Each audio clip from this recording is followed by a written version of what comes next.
Neila, Néphilim, incarné depuis une vingtaine d'années. Tu as connu cette période que l'on appelle l'Apocalypse. L'Apocalypse au sens de la révélation.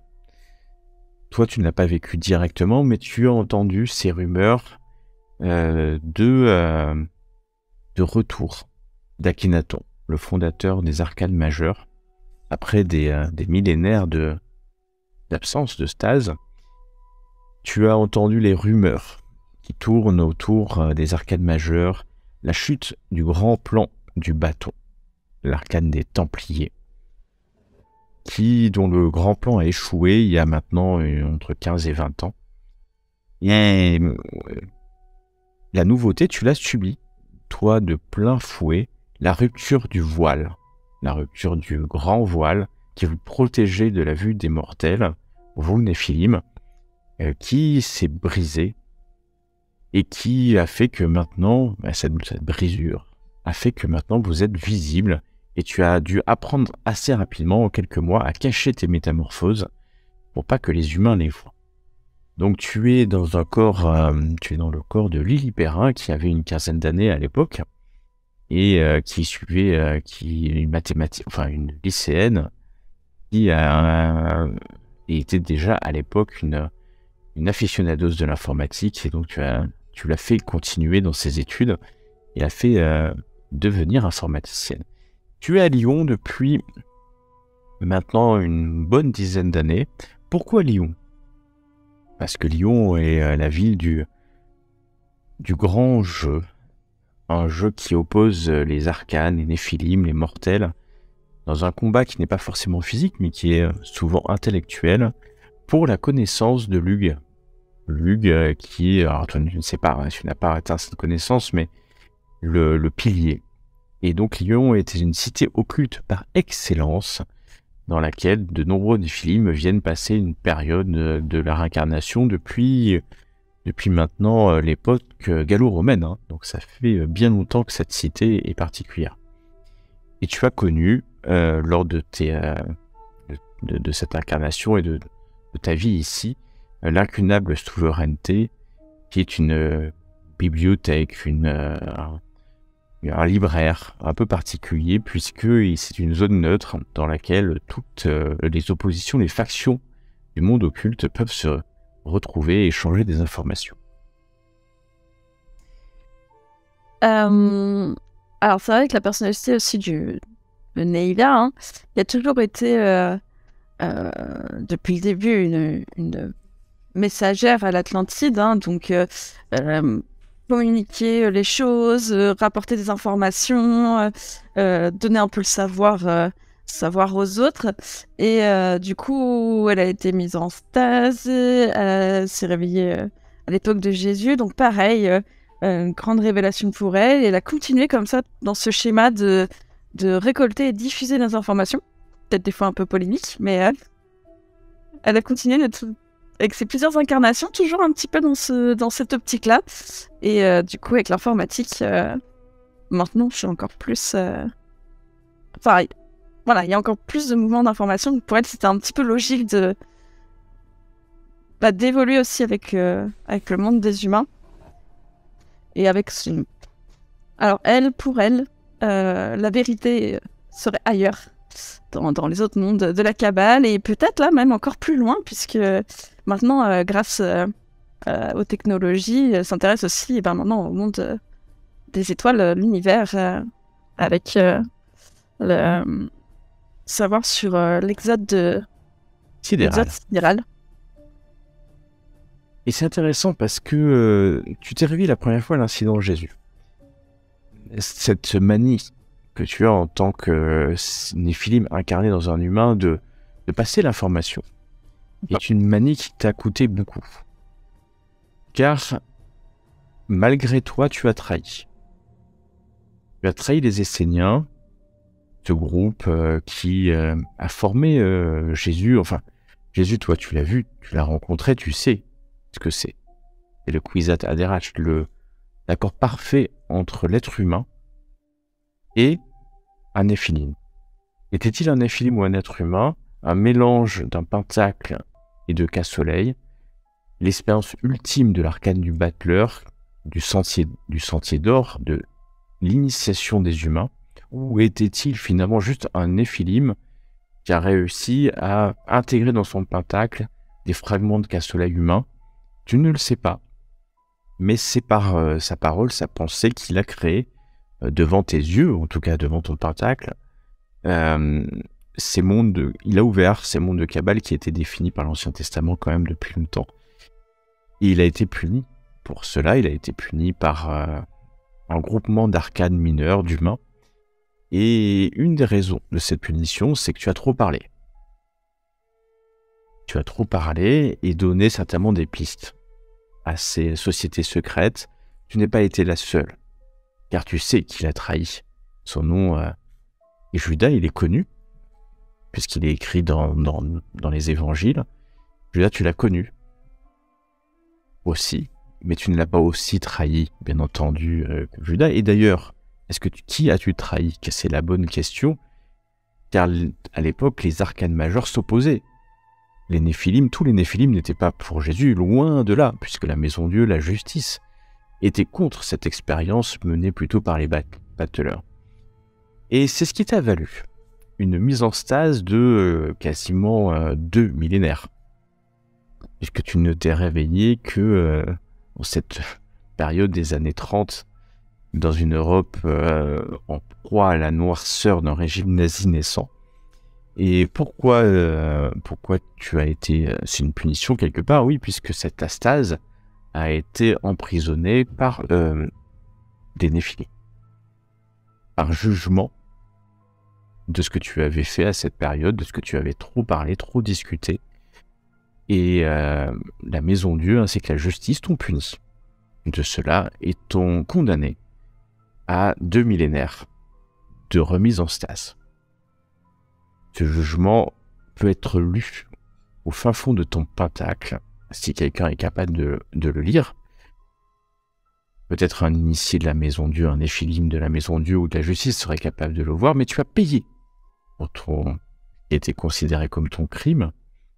Et d'ailleurs, est-ce que tu es d'accord? Est-ce que pour toi c'est un crime? Ça, c'est une autre histoire.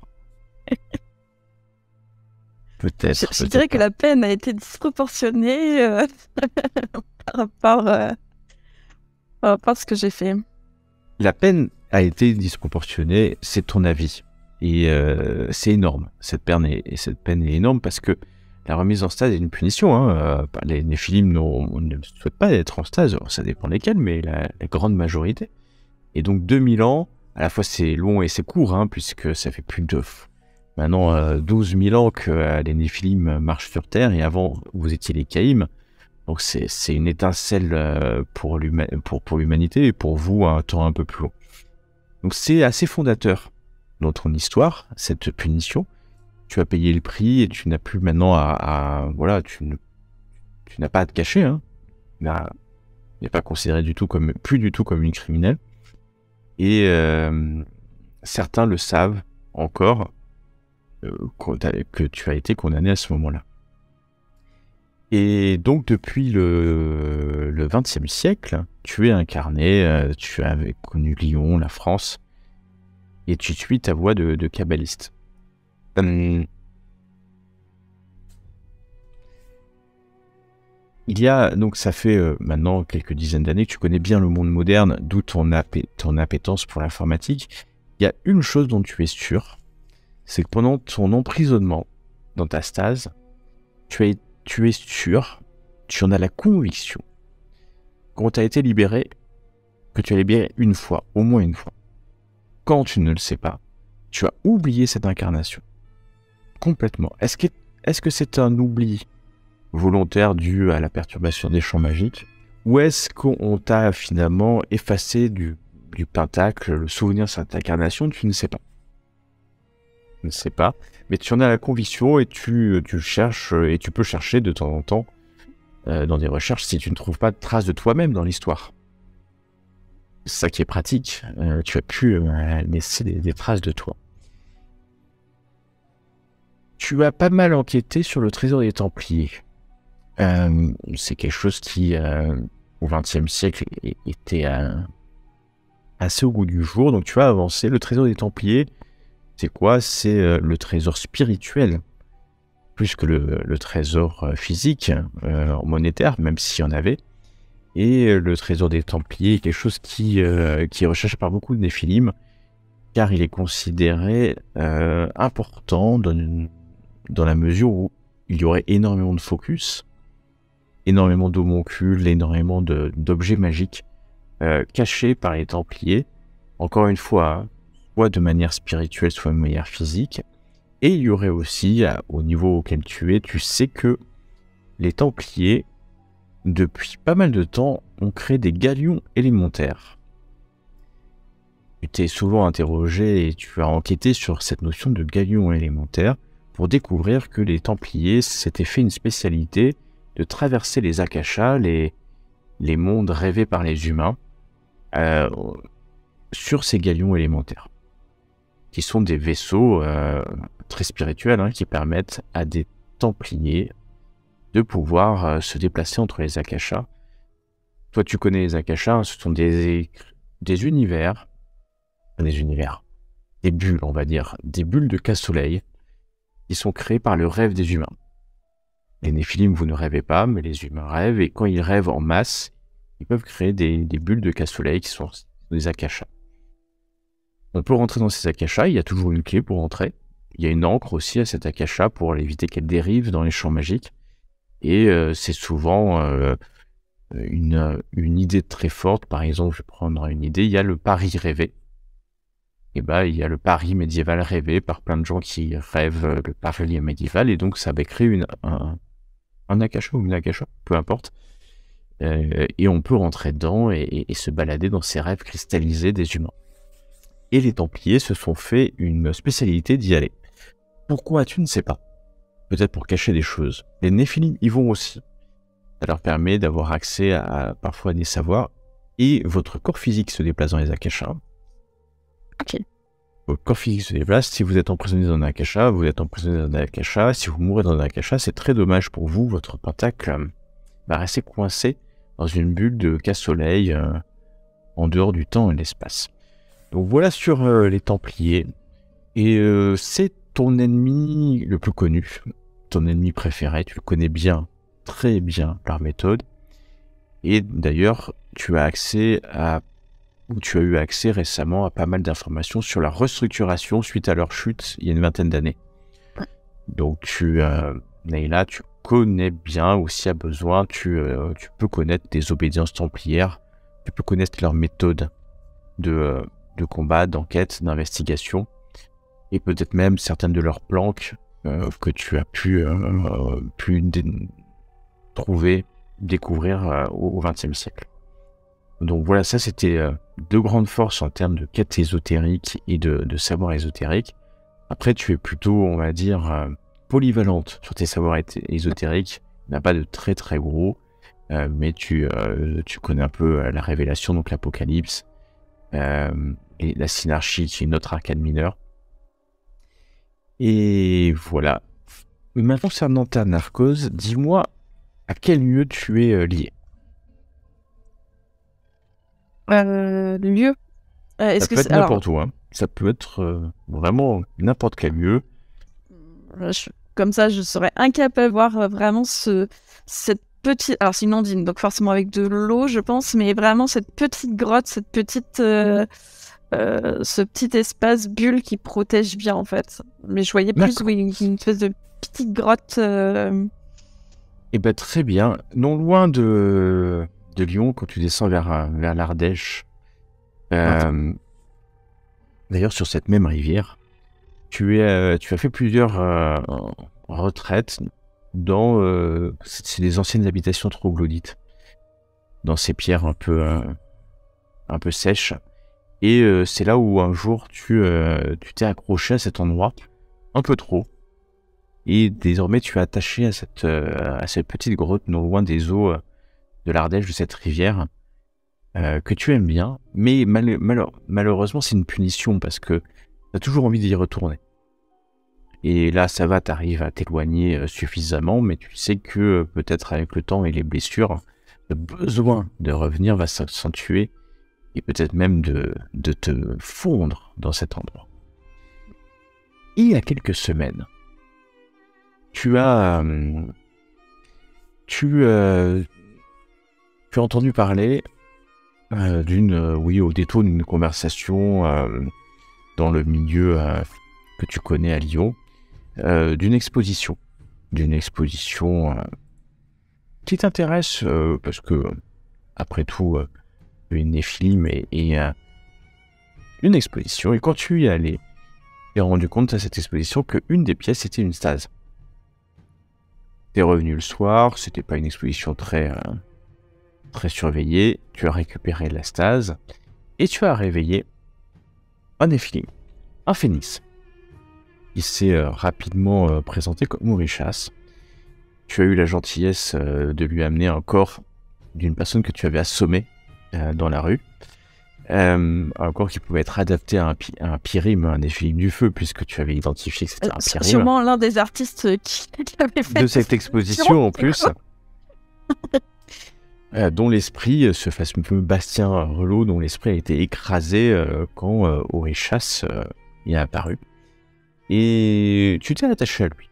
Attaché à lui pour différentes raisons. Un, parce que vous n'êtes pas de nombreux Néphilim. Et puis, peut-être l'inverse attirant l'opposé. Le feu et l'eau. Et peut-être le fait que ça faisait presque 200 ans qu'il était en stase et qu'il avait besoin de toi pour revenir dans le monde. Tu l'as guidé. Et c'est toi qui a guidé à la fois Bastien, mais aussi Orishas dans le monde moderne et qui lui a fait rentrer dans le milieu lyonnais. Mais lui, vraiment, ça fait que quelques semaines. Suffisamment de temps pour qu'il ait bien la maîtrise de son simulacre, mais pas suffisamment pour qu'il connaisse bien l'univers moderne des années 2020. Tu sais que sa dernière incarnation, c'était à la fin du 19e siècle. Et que précédemment, il avait passé, lui, au moins 2000 ans aussi en stase. Pour quelle raison, ça, tu ne le sais pas. Et depuis que tu l'avais libéré, il cherchait la stase, si ce n'est la stase, un autre Néphilim avec qui il a noué une fraternité lors de l'époque de Carthage, il y a bien longtemps. Et vous avez retrouvé ce Néphilim qui vit en France. Vous l'avez retrouvé tout simplement puisque c'était un de tes contacts à Lyon et qui vivait à Lyon depuis aussi quelques mois. Un dénommé Pharagon. Voilà, Neyla, qui tu es. Tu vis, moi j'imagine dans peut-être un studio, mais tu es assez riche en réalité. Pourquoi tu es assez riche? Parce que ta puissance de Néphilim fait que ton simulacre est un très très bon informaticien, agile, rapide. Un peu aqueuse aussi. Un peu aqueuse à 16 heures, même si tu sais que il faut éviter quand même d'être un peu hors la loi parce que la police est souvent noyautée par le temple, mais tu sais que le temple a beaucoup de difficultés ces temps-ci. Ça fait 20 ans que leur grand plan ayant échoué, ils sont en train de se réorganiser. Le temple n'est pas aussi puissant qu'au XXe siècle, bien moins puissant qu'au XXe siècle. Donc tu vis une vie, on va dire, paisible, participant de temps en temps à des épreuves du grand jeu à Lyon.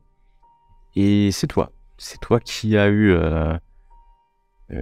vent d'un focus assez puissant, un grand focus de cabale qui était en possession d'une petite commanderie, une petite office du temple à Lyon, et qui a amené tes deux compagnons à cette recherche. L'histoire, on la racontera peut-être plus tard, où vous trouverez ou pas ce focus. Mais ça, c'est une autre histoire. Donc tout a commencé il y a quelques semaines, peut-être quelques mois, quand tu t'es réveillé. Tu t'es réveillé dans le corps de ton nouveau simulacre.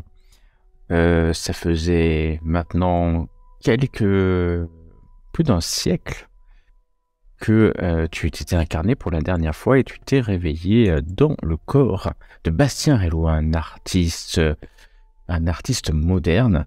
À côté de toi, il y avait Neia, une Néphilim que tu connais depuis que tu connaissais, une ondine qui vient de te réveiller et qui a choisi certainement ce corps à propos pour toi.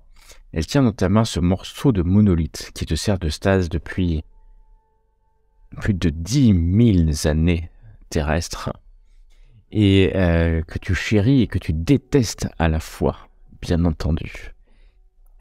Vous retrouvez, c'est elle qui va te guider dans ce nouveau millénaire, puisque c'est un nouveau millénaire, te racontant quelques histoires de l'apocalypse qui a eu lieu il y a quelque temps.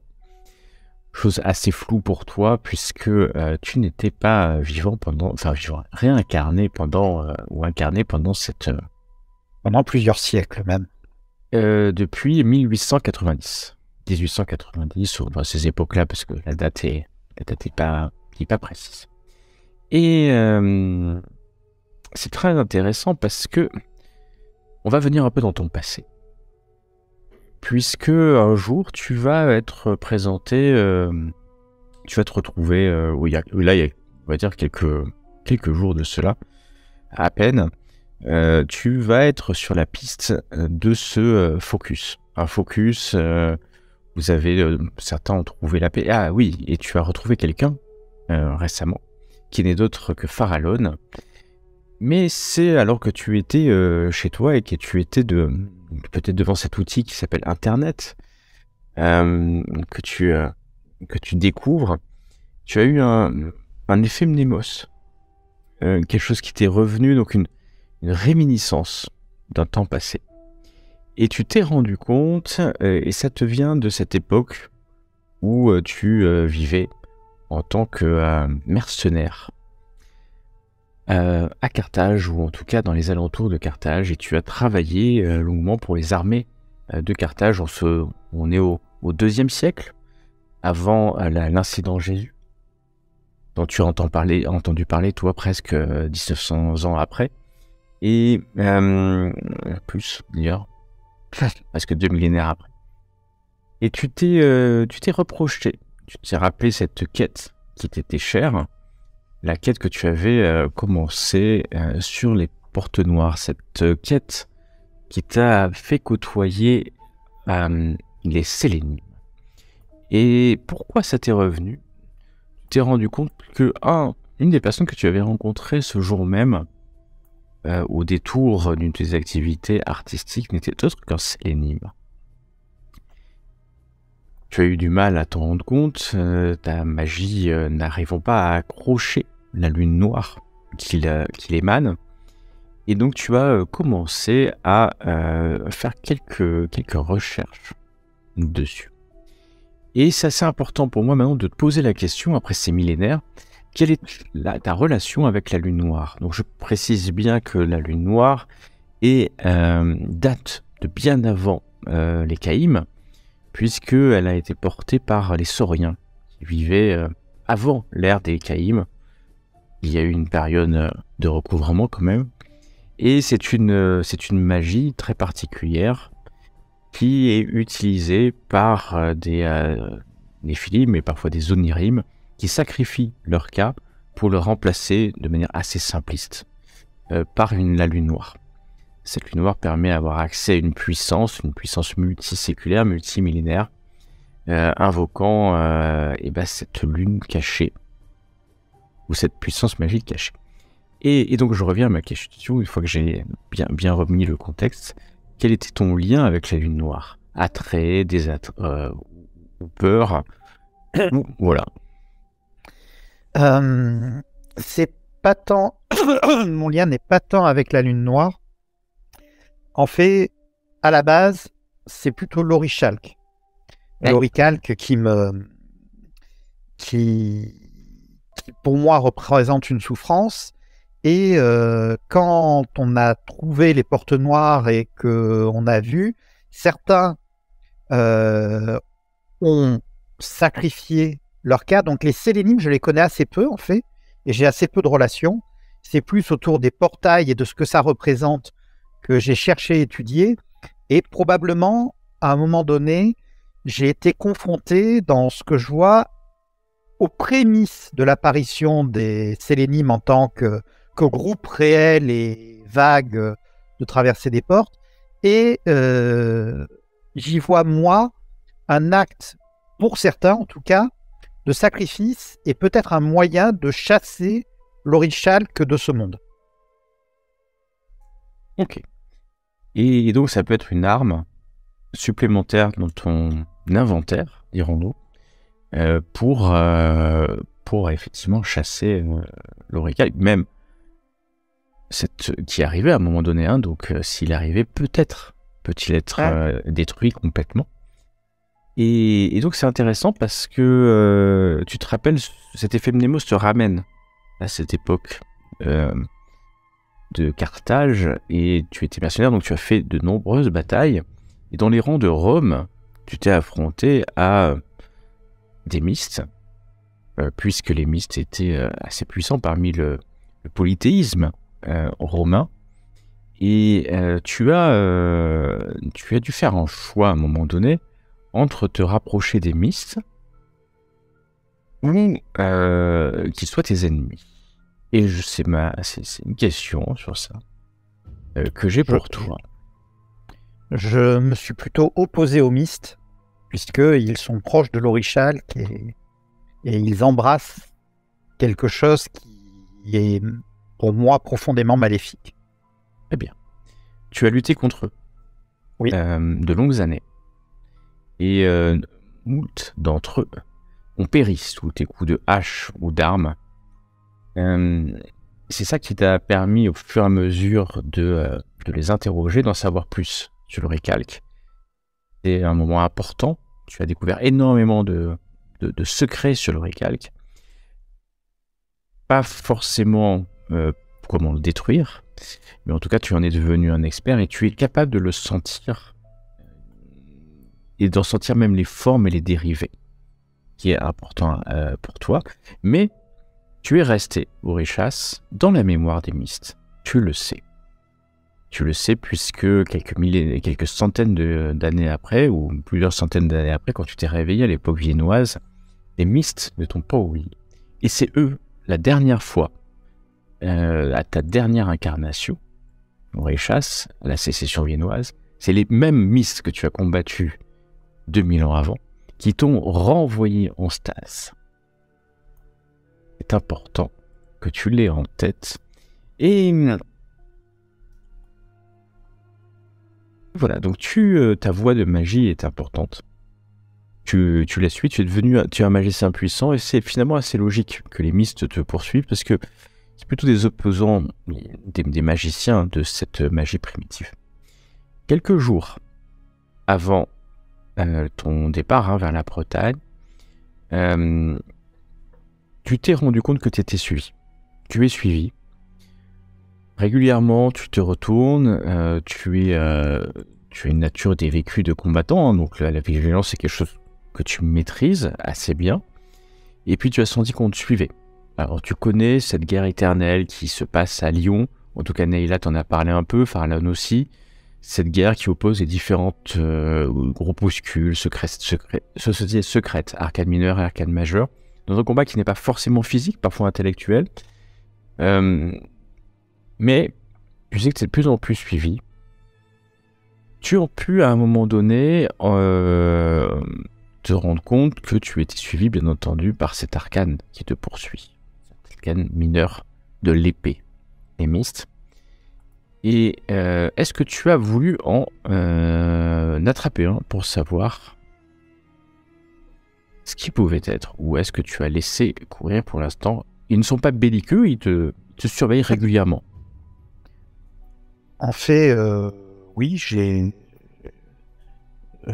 tendance à avoir une version un peu plus belliqueuse, donc oui, je ne pense pas avoir attendu sans rien faire qu'ils décident de passer à l'acte. Très bien. Et sans rentrer, sans les tuer forcément, parce que quand le sang est versé, mais oui, j'ai essayé de... Très bien. est battu à ici le 1. Pour résoudre cela, on va faire un test tout simplement de armes de mêlée ou d'arts martiaux.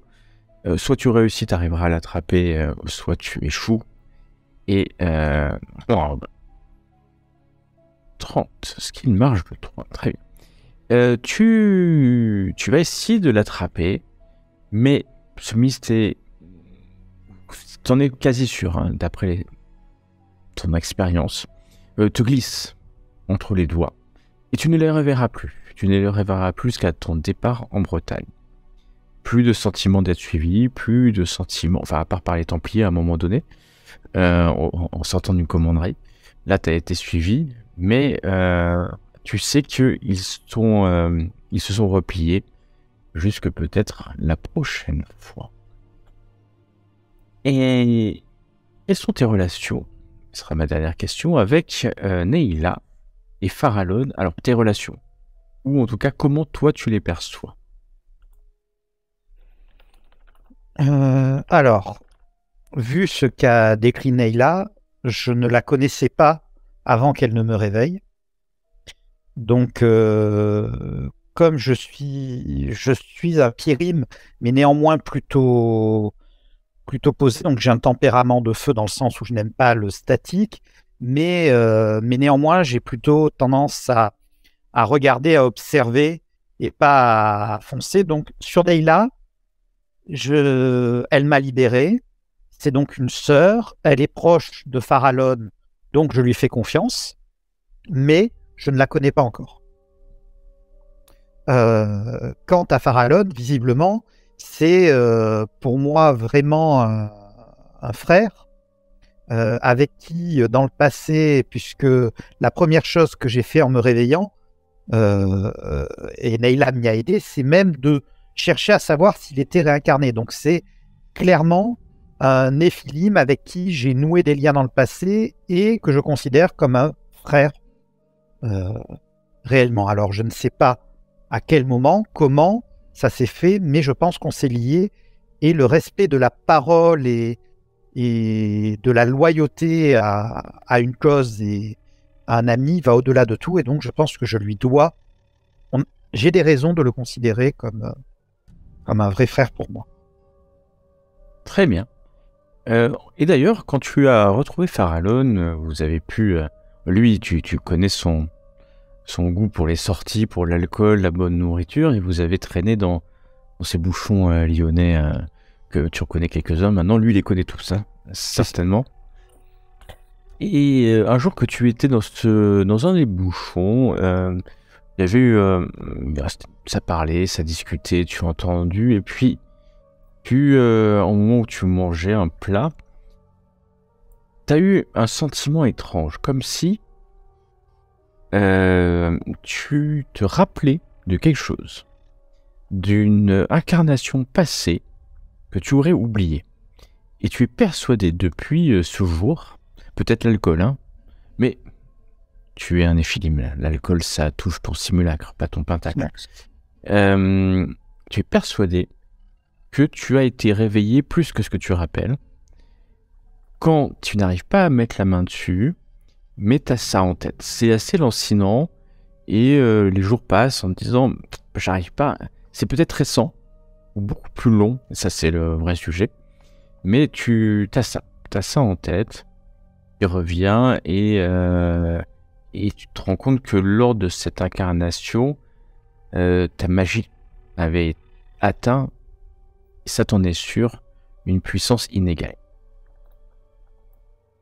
Quelques jours après, nous nous retrouvons dans une commanderie templière, et tu descendras l'escalier en courant, oubliant encore une fois de regarder ces caméras. Mais c'est normal, parce que ça ne fait que quelques semaines que je suis là, et autant posément j'aurais préparé, mais c'est une science et des choses qui me dépassent. Pour l'instant. Farallon, le satyre férim, Néphilim de la Terre. Tu es incarné depuis les années 92, depuis les années 90, 92, en France. Donc ça fait une trentaine d'années que tu es incarné. tu as été médecin urgentiste, et c'est encore le cas, tu es toujours dans un corps de ce médecin, ou du médecin. Oui. Et Farallon, nous allons remonter il y a bien longtemps, à l'époque où de l'Empire de Carthage. À cette époque, tu étais un marchand voyageant sur les pourtours de la Méditerranée. Et c'est à cette occasion que tu as rencontré Orichas. Oui, je crois que c'est au temps de Carthage, en effet. Bien sûr, c'était un mercenaire faisant partie des armées non régulières de la cité de Carthage. De la cité punique, puisque bien entendu, ça n'a aucun lien avec Carthage.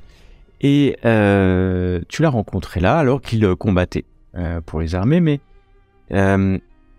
tu t'es rendu compte qu'à l'époque, les mystères étaient présents, très présents. D'ailleurs, est-ce que ils étaient à la fois à Rome contre Carthage ou à Carthage contre Rome? Peut-être n'a jamais su comment les mystères, les mystes, l'arcane de l'épée manipulaient à l'époque les jeux occultes. Et ma première question est de savoir si tu étais plutôt avec, ou en tout cas main dans la main, ou proche, ou allié des mystères à cette époque. Car certains Néphilim, plusieurs fois, ont fait alliance pour augmenter leur puissance et aller vers la Carta avec les mystères, ou, à contrario, tu as été toujours contre eux, en opposition avec l'arcane de l'épée. Absolument pas, j'ai été proche des mystères. Tu as été proche des mystères. Globalement, je recherche peu le conflit et plus la coopération. D'accord. Et c'est intéressant parce que c'est à ce moment-là où tu as créé cette espèce de fraternité assez proche. Ce n'est pas une fulgurance amoureuse que tu as eue avec Orichas, tu aurais pu entre deux Néphilim, mais plutôt une fraternité d'esprit, de deux déchus. Et Orichas, lui, tu le sais, a tué nombre des mystes. C'est un tueur de mystes, on peut le dire, de mystères. Et malgré tes paroles, il a certainement oublié les siècles passants, parce que tu l'as revu qu'il y a quelques jours, quelques semaines d'ailleurs. Tu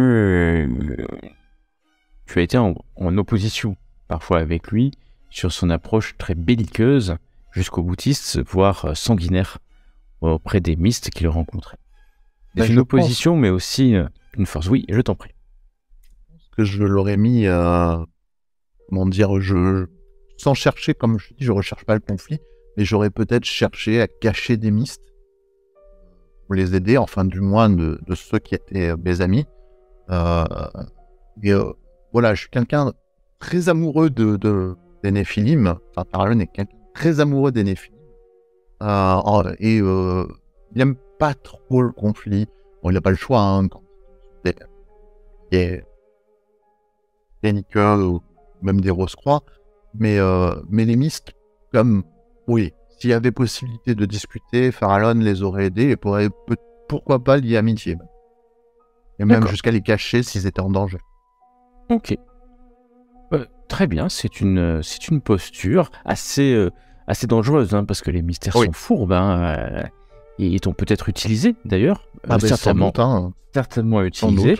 Mais aux côtés d'eux, tu as travaillé sur quelque chose de cette quête ésotérique de l'exode sidéral.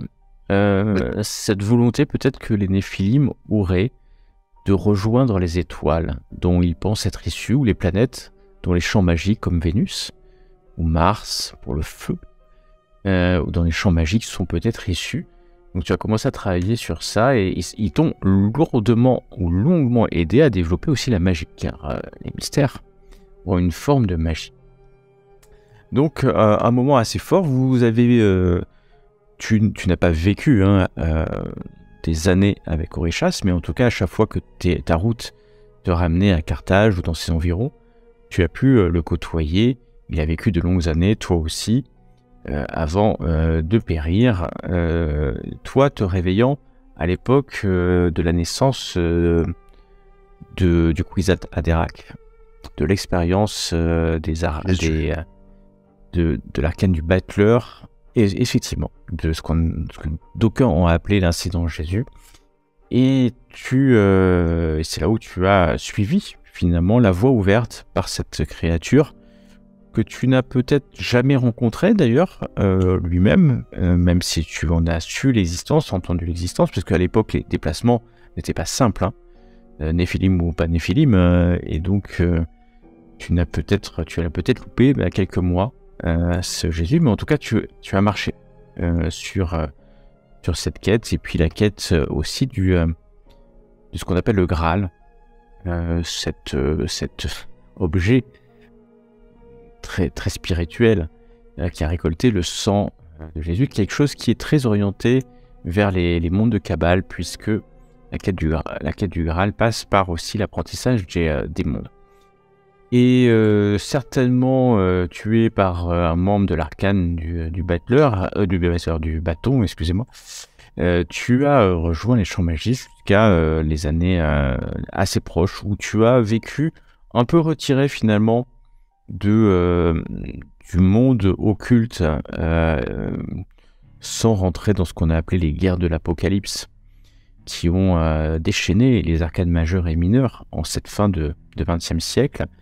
Tu as vécu finalement une vie plutôt paisible en travaillant la Kabbale, essentiellement, en te renseignant sur les arcanes, l'arcane 21, et donc plutôt une vie d'apprentissage et loin du tumulte des guerres et des chroniques de l'Apocalypse. Les guerres de l'Apocalypse. Tu es à Lyon depuis maintenant quelques temps. Tu as déménagé pour un certain nombre de raisons, plusieurs fois, puisque ça c'est le problème avec les Néphilim. Au bout d'un moment, ils doivent déménager leur simulacre, éviter d'attirer l'attention avec peut-être ton épouse, ou je ne sais plus si tu as femme ou j'ai 2 enfants. Tu as 2 enfants. Ils grandissent. Enfants que ton simulacre a eu oui, bien avant sûr. ton incarnation. Et comment est maintenant Farallon depuis ces années? Comment tu le qualifierais dans son caractère, dans son comportement?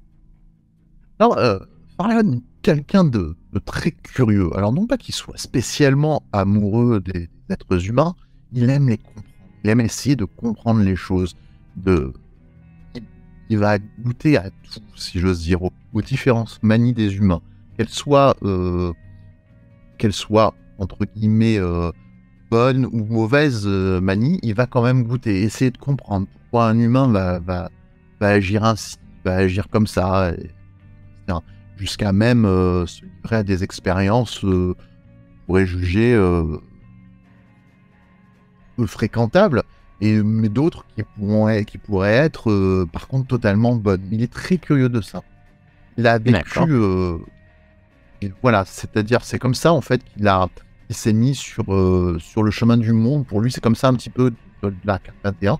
C'est comme ça qu'il s'est dit il aime l'harmonie. Voilà, quelque chose que Farallon adore, c'est l'harmonie. Et pour ça, il pense qu'il faut comprendre, mais pas forcément en bien ou en mal, mais au moins comprendre les humains, les temps, et tout ça, les rose-croix. Il veut comprendre. Après, ça ne veut pas dire qu'il aime. C'est deux choses bien différentes. Il a une approche, il a une approche presque scientifique de la chose. Sauf que lui, il le fait plus par les désirs, les sensations. Là, c'est sa nature qui le pousse un petit peu, sa nature de Néphilim et de satyre, le pousse un petit peu à goûter un petit peu à tous les péchés, à même les privations, il va y goûter. Il est resté quand même très proche des Néphilim, c'est-à-dire que c'est quelqu'un, en fait, c'est quelqu'un, il est un endroit, une personne, par exemple, les Mystes, je ne sais rien si j'en ai recroisé depuis ces millénaires, oui, presque, hein. Non pas un millénaire, mais presque. Bah oui. Oui, depuis ce millénaire. Ces millénaires, en fait, les Mystes, par exemple, il peut y avoir un écrit dans lequel vous pouvez le contacter, il est de confiance, il fera tout pour vous aider. C'est vrai, il le fera. Par contre, c'est vrai qu'il aime ses même les Néphilim, mais même les éléments opposés. Même ce qui, il se doute dans le passé, Orishas a frôlé certaines choses un peu plus obscures, mais il lui en veut pas parce que il aurait peut-être été tenté lui-même de faire la même chose et d'apprendre. Vraiment, c'était tout le temps cet apprentissage permanent là de la nature humaine. Il est toujours enjoué, mais c'est pas tellement un apprentissage scientifique, c'est plutôt un apprentissage de sensation pour lui. Très bien. C'est extrêmement clair. Et c'est comme ça que tu t'es fait un petit réseau. À Lyon, encore une fois, hein, tu es dans l'apprentissage et cette guerre éternelle qu'il y a à Lyon depuis, qui sait, tu es resté un peu à l'écart, mais un jour tu as rencontré cette Ondine qui est Nélia. Et vous avez, même si vous n'avez pas des éléments forcément très proches, mais ça, comme tu l'as dit, ça ne te touche pas. Vous avez sympathisé, elle a une vie assez... elle a eu, en tout cas, son incarnation. Et d'ailleurs, elle était à l'incident Jésus, rappelle-toi, et tu peux te rappeler peut-être de l'avoir croisée. Mais encore une fois, hein, l'incident Jésus, c'est flou, et en plus, les distances étaient grandes. Il y avait beaucoup de Néphilim réincarnés, mais pas forcément que en Palestine. Ou, même période, et au même endroit. Exactement. Et donc, vous avez discuté du grand chamboulement de cette période-là, et qu'elle avait abordé pleinement c'est une magicienne, comme tous les Néphilim, mais c'est avant tout une kabbaliste. Bien plus avancée que toi dans les séphiras de Kabbale, qui maîtrise, qui va rentrer d'ailleurs dans le choix d'un monde, et c'est bientôt le choix qu'elle va devoir faire, se concentrer sur un monde, prendre des ordonnances. Et donc vous avez travaillé beaucoup ensemble sur la Kabbale. Et un jour, alors qu'elle était en train de visiter une exposition, elle est tombée sur une stase. Elle en était sûre, elle a récupéré, et hasard destiné, mais c'est comme ainsi que le Graal terrestre fonctionne. Dans cette stase était enfermé Orishas depuis plus d'un siècle. Et quand vous l'avez, il s'est réveillé, vous vous êtes retrouvés tous les trois. Et donc, ça fait que quelques semaines, hein, vraiment, c'est un éveillé assez récent. Donc, il a dû prendre possession de son simulacre, de son corps. Tu l'as accompagné, puisque toi, tu connais depuis bien longtemps cette époque. Et ce monde si particulier, à croiser des chemins. Ce monde particulier, mais tu sais que les humains sont étonnants, toujours plein d'idées de développement, et ce qui fait qu'ils devront jusqu'à aujourd'hui détruire le Graal terrestre pour leur propre modernité, ce qui pour un Fairim est dur, parce que tu vois bien qu'ils détruisent la nature depuis maintenant 2 siècles. Ils le faisaient avant, mais à moindre mesure et sans impact réellement, toi maîtrisant les champs magiques, mais maintenant tu sais que ils le détruisent et que les champs magiques, un jour ou l'autre, en pâtiront, ainsi que les créatures qui y vivent, dont même les Néphilim. C'est peut-être la marque du casse-soleil de faire ça, ou l'oricalque maudit, mais c'est une autre histoire. Il y a quelques jours, vous avez eu vent de ce focus puissant dans une commanderie templière, et tout commencera alors que vous êtes dans cette commanderie, vous dévalez un escalier, et que l'aventure commencera.